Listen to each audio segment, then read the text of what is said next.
এইটার ব্যাপারে তিরমিজির হাদিস 1460 নং হাদিসের বর্ণনা। রাসূলুল্লাহ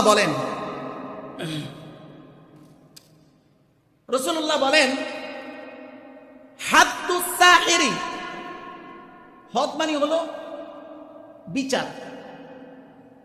আল্লাহর নবী বলেন একজন জাদু বান্টনাকারীর বিচার হলো হাদ্দুস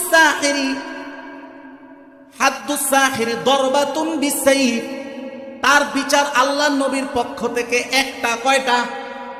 সেটা হলো তার মৃত্যুদণ্ড। সবাই বলেন সেটা কি? মৃত্যুদণ্ড। এবং এটা কেমন মৃত্যুদণ্ড? এইটা আবার শুনেন, ইমাম ইবনে কুদামার লিখিত কিতাব আল মুগনি 10 নম্বর খণ্ড 111 নং পৃষ্ঠার বর্ণনা। উনি এখানে রিওয়ায়াত এনেছেন। তিনি বলতেছেন ইন্না আসহাবান নবী সাল্লাল্লাহু আলাইহি ওয়াসাল্লাম কতালু সাহিরান, আল্লাহর নবীর সাহাবীরা একজন জাদুকারীকে মৃত্যুদণ্ড কার্যকর করেছে। কি করেছে?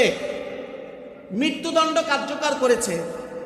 এরপরে তাদের বক্তব্য হলো একজন জাদু বান্টনাকারীর মৃত্যুদণ্ডের আগে সে যদি বলে ভাই আমি একদম ভালো হয়ে গেছি, তওবা করলাম, এই তওবা কবুল হবে কিনা?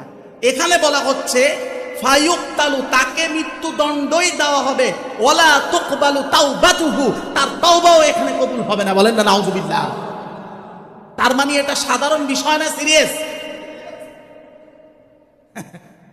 তার তওবা করে, এখন সে যদি তওবা করে আল্লাহ আখিরাতে কবুল করবেন কি করবেন না সেটা ভিন্ন কথা, কিন্তু দুনিয়ার আদালতে তার কোনো তওবা কবুল হবে না।